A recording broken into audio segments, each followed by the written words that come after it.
Oh putain, je vais y arriver, hein, vraiment.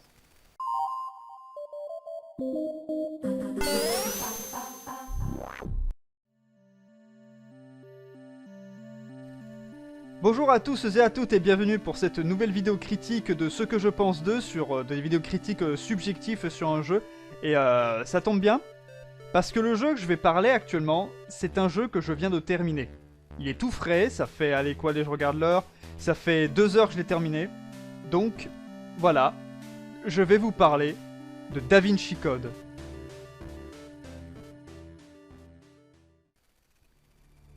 Alors, DaVinci Code, qu'est-ce que c'est? Déjà, c'est un jeu vidéo développé par une société qui s'appelle The Collective, à qui l'on doit les jeux tels que Men in Black sur PlayStation 1, que vous avez probablement déjà vu dans un joueur du grenier, et aussi l'adaptation du 3ème épisode de la saga Star Wars en jeu vidéo. Le jeu est également édité par 2K Games, mais je fais une rapide aparté sur The Collective. Et donc The Collective est à l'œuvre pour adapter le film, le livre, le film, enfin bref, je reviendrai plus tard, en jeu vidéo. Et c'est également le dernier jeu vidéo qu'ils feront avant de fermer leurs portes. Du coup, DaVinci Code, sorti sur PlayStation 2, Xbox et également PC, est un jeu vidéo énigme, infiltration, action, sorti en 2006, basé de l'œuvre de Dan Brown, donc DaVinci Code, et également adapté du film DaVinci Code avec Tom Hanks, Audrey Tautou, Jean Reno, Alfred Molina, qu'on a revu dernièrement d'ailleurs dans le trailer de Spider-Man No Way Home, qui reprend le rôle de Dr. Octopus. Le jeu a été bâclé pour que le jeu coïncide avec la sortie du film, comme pour Men in Black. C'est pour ça que dans le jeu, comme ils le disent en fait à la boîte, à l'arrière du jeu en fait, que en fait le jeu met en avant des séquences qui ne sont ni dans le livre et ni dans le film. Du coup, le jeu DaVinci Code, en fait, je pense que la critique va aller très vite parce que j'ai pas grand chose à dire dessus. Pas grand chose à dire dans le sens où le jeu n'est vraiment pas bon. Déjà pour commencer, alors moi je sais que DaVinci Code, j'avais vu le film, j'ai pas lu le bouquin, pourtant il me semble que mon père l'a, mais bref, j'ai vu le film. Voilà, même si c'était il y a longtemps, mais je l'ai vu. Tout ça. Donc j'avais quand même un petit peu l'histoire en tête et tout. Donc l'histoire évidemment de DaVinci Code, c'est que vous contrôlez Robert Langdon, qui est un professeur d'histoire américain, qui est en meeting en fait en France. Il est appelé en fait, par un commissaire de police qui s'appelle Bézu Fache, qui le demande en fait de le retrouver au musée du Louvre. Parce qu'en fait, le conservateur du musée du Louvre, Jacques Sonnière, a été assassiné.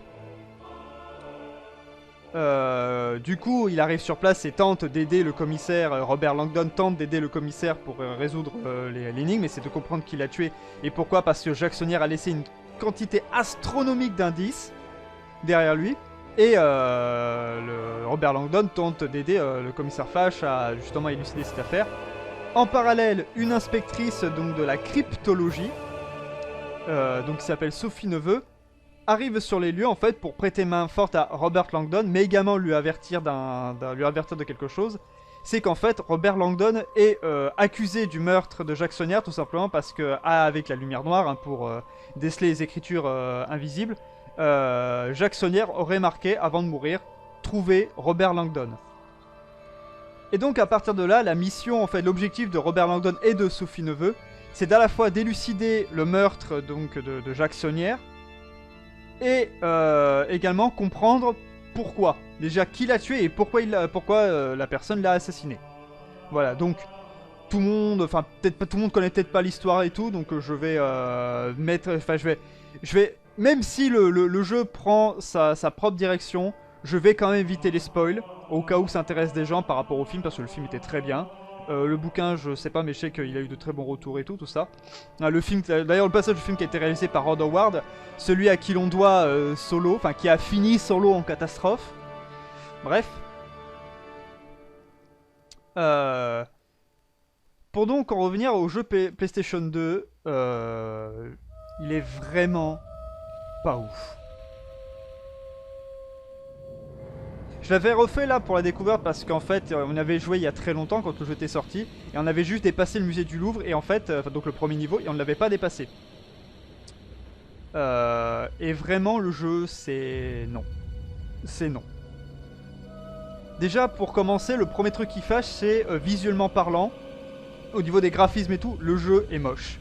Je suis navré, mais le jeu est moche. Franchement c'est dégueulasse. Les personnages sont inexpressifs. On revient début 2000. Donc vraiment la réalisation elle est datée et tout. Après en ce qui concerne en fait tout ce qui est le gameplay et tout, oui je vais un peu vite. En ce qui concerne le gameplay, les phases d'enquête et tout sont celles qui sont à mon sens les moins laborieuses. Je dirais plus celles qui marchent, qui sont les celles qui fonctionnent. Parce que les énigmes en soi ça marche. Il n'y a juste pas de problème. Le souci c'est que c'est évidemment des fois c'est classique de faire 20 000 allers-retours et tout et c'est un peu chiant. Voilà. Les passages en infiltration, parce qu'il faut éviter les policiers, il faut éviter des moines fanatiques et tout et aussi des mercenaires. Qui sont vos principaux ennemis dans le jeu. L'infiltration sincèrement vous oubliez. Voilà. Parce que vous allez tout laisser tomber pour passer à l'action. Et les phases d'action quant à elles... Les phases d'action donc du jeu, donc les scènes de combat. Parce qu'on a la chance que le personnage... Parce qu'en fait on joue contrôle de personnage, donc du coup Robert Langdon qui est le personnage principal et Sophie Neveu. Et tout, donc la inspectrice en cryptologie. Cryptologie. Voilà. Le truc c'est que donc les deux personnages savent se battre et très bien se battre d'ailleurs, ils savaient très bien se défendre et tout. Et en fait quand on est attaqué par un ennemi, si on l'a pas tué furtivement, en fait déjà quand l'ennemi nous attaque on a une série, en fait c'est que des QTE. C'est une succession de QTE déjà pour se défendre, donc il faut appuyer sur la touche au bon moment. Et après on a 3 styles d'attaque. On a attaqué, on a poussé, on a projeté. Attaquer, c'est le truc qui est simple en fait, c'est qu'on nous file une succession de QTE et si on les réussit toutes, en fait, bah, notre personnage inflige des mandales de daron à l'ennemi. Voilà, et après vous devez enchaîner l'opération jusqu'à ce qu'il soit complètement KO. J'ai dit quoi? J'avais dit pousser ou projeter. C'est pousser, j'avais dit. Ensuite pousser.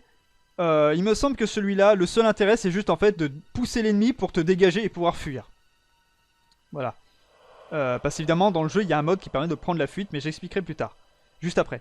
Et ensuite on a projeté, où en fait le but c'est de mâcher le bouton croix pour avoir le dessus sur l'ennemi, le prendre et le balancer ailleurs, ou soit contre un mur pour lui infliger des dégâts.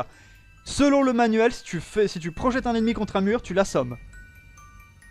Ça c'est la théorie sur le papier, parce que dans l'immédiat ça ne sert à rien. Et justement je vais revenir à ça sur les 3 techniques, sur les 3 trucs. Les 3 ne servent à rien. Enfin les 3 non, il y en a 2 qui ne servent à rien. L'attaque est la seule que vous allez tout le temps utiliser. Parce que c'est la seule qui permet en fait de venir à bout aux ennemis. Parce que pousser ne sert à rien, parce que c'est pour prendre la fuite. Mais vu que dans le jeu... en fait, dans le jeu, justement, je vais en dire, parce qu'en gros, il y a des possibilités de prendre la fuite pour en gros que les ennemis nous repèrent plus, puis voilà. Nous repèrent plus, puis qu'on puisse à nouveau nous faufiler derrière eux pour les avoir discrètement. Ça ne sert à rien, parce que même quand ils perdent votre trace, ils passent en mode recherche, mais ils vous suivent quand même. Ils vous suivent quand même, donc du coup, il faut passer derrière. Mais parfois vous vous faites repérer de manière complètement stupide. Et tout, surtout aussi parce que le jeu il est mal branlé, parce que le jeu il est buggé et mal branlé. Aussi, disons-le. Et tout, donc on laisse tomber la fuite et tout pour rentrer dans le tas. Voilà. Sachant qu'en plus, avant d'engager le combat, vous avez une phase où vous pouvez attaquer ou fuir. Et tout, où vous pouvez juste donner un coup de poing pour savoir entre votre assaillant et vous, lequel va donner en premier le coup de poing et commencer du coup la lutte. Voilà. Là aussi, c'est complètement con parce que des fois l'ennemi vous enchaîne les coups de poing dans la tronche alors qu'ils ont pas fini leur animation quoi, tu vois, c'est genre ils t'enchaînent 2 coups de poing, mais c'est genre c'est bam comme ça, donc déjà tu te prends un coup, tu dis bon bah je vais réenchaîner un autre coup, et en fait tu te prends une autre baffe, tu te prends un autre coup par le même ennemi alors que l'ennemi l'animation alors qu'il venait juste de terminer l'animation de son point, enfin c'est n'importe quoi des fois. En gros des fois tu te fais avoir de manière complètement injuste, ou parfois même ton partenaire, alors ça mais magnifique, parfois ton partenaire en fait vient littéralement foutre en l'air les scènes d'action. Soit il ne vient pas t'aider quand il le faut, soit il se met dans une situation où tu es obligé de lui venir en aide, enfin obligé, tu dois lui venir en aide, mais t'es pas vraiment obligé. Ou soit t'es en train de réaliser une séquence de QTE d'action pour abattre l'ennemi. Et là, t'as ton partenaire qui arrive pour foutre en l'air ton QTE. Donc du coup, bah toi, t'es déstabilisé. Tu te fais choper par l'ennemi. Donc là, t'as la séquence de défense. Mais ça arrive tellement d'un coup que du coup, toi, tu te crois encore dans la séquence d'action. Et en fait, non, c'est la séquence de QTE où tu dois te défendre.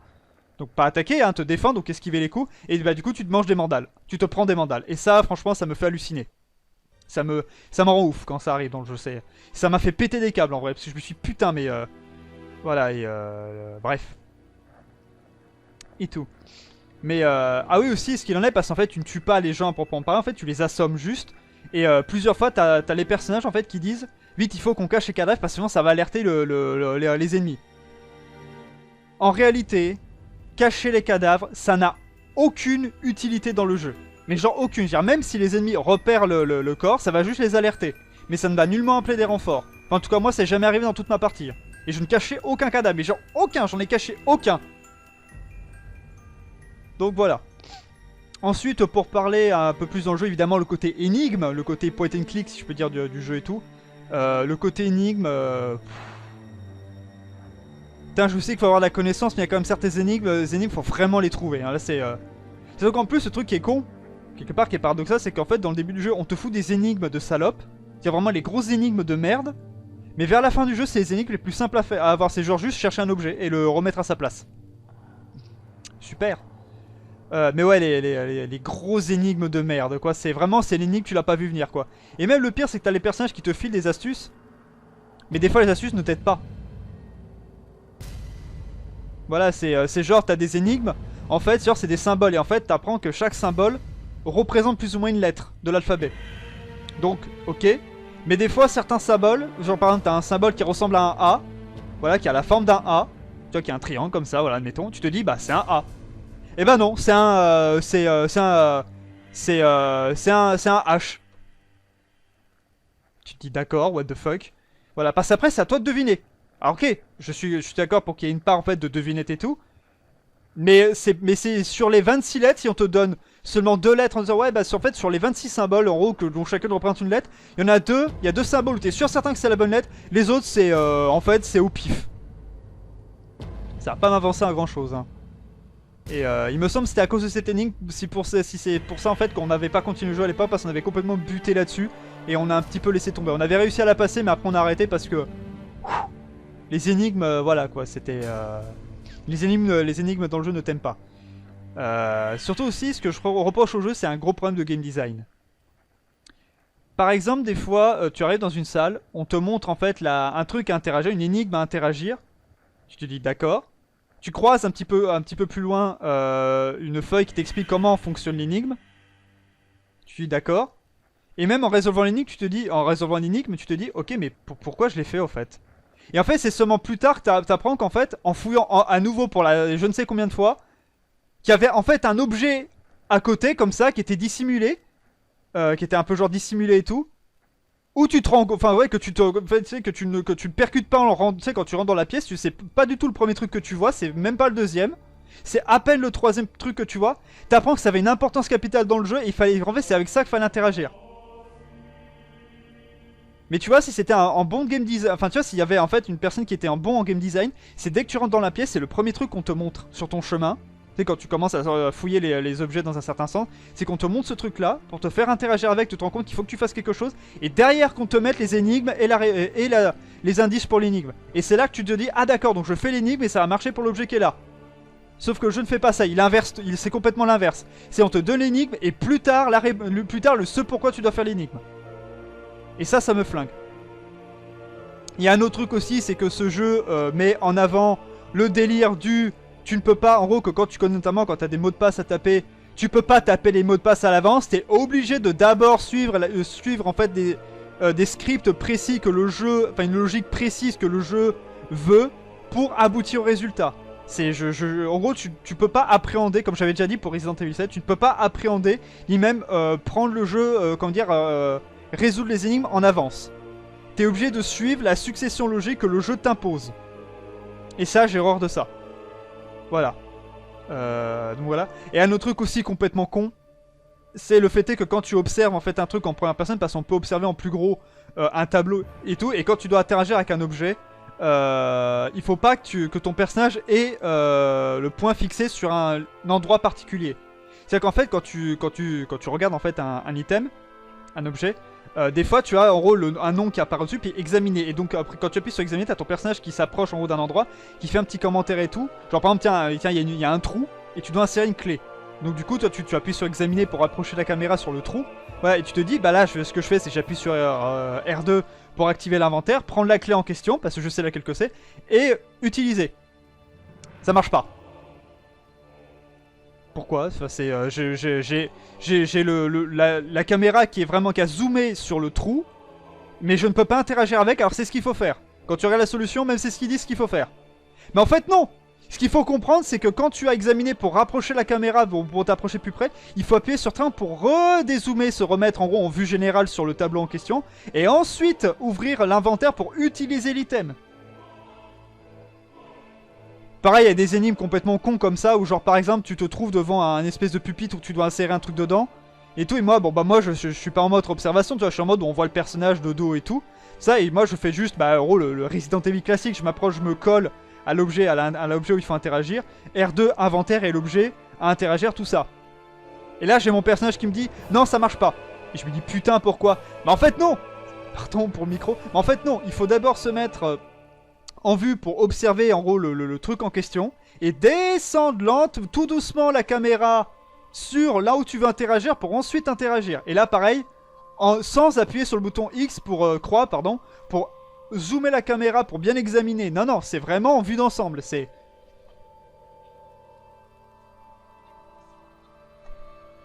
nique ta mère en fait niveau logique, vraiment. Donc voilà. C'est voilà, il y a ça. Je passe sous silence le fait est que ce jeu réinstaure le bon vieux principe en fait de ton partenaire qui est une putain de statue vivante. C'est-à-dire qu'il te bloque le passage, même t'as beau rentrer dedans et tout, le personnage ne bouge pas. Et du coup t'es obligé de le contourner, perdre du temps et tout, enfin c'est... Non franchement, DaVinci Code sur PS2... non. Vraiment c'est un non. Tu vois là... le jeu j'ai terminé, j'y retoucherai plus, j'y touche plus. Hein. Terminé, c'est... Je l'ai fait pour le faire. Voilà, mais vraiment c'est un jeu que je ne conseille pas. Voilà. Ah j'avais dit que la critique elle allait être rapide, hein. Vraiment elle allait être très rapide. Hein. Même là je suis même pas à 20 minutes de rush hein, pour dire au moment où je tourne. Donc voilà. Ah oui on me dit ouais mais t'avais quand même des choses à dire et tout. Oui mais par rapport à d'autres jeux j'avais pas grand chose à dire.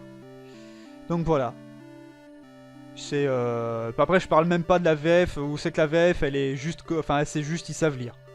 Pourtant notamment la voix de Robert Langdon, c'est une voix qu'on a déjà entendue parce que c'est par exemple celui qui est la personne qui doublait Severus Rogue en fait dans les jeux Harry Potter, notamment sur PS2. C'est lui, par exemple. Il double bien, mais c'est plat quoi. Putain, il y a tellement aucune émotion dans le texte et tout que pff, voilà quoi. Donc voilà. Bref, bah c'est là-dessus que je conclus sur cette vidéo de ce que je pense d'eux qui était très rapide. Donc voilà, donc sur ce, bah, je vous dis salut, puis à la prochaine vidéo pour... voilà, puis... Voilà, salut.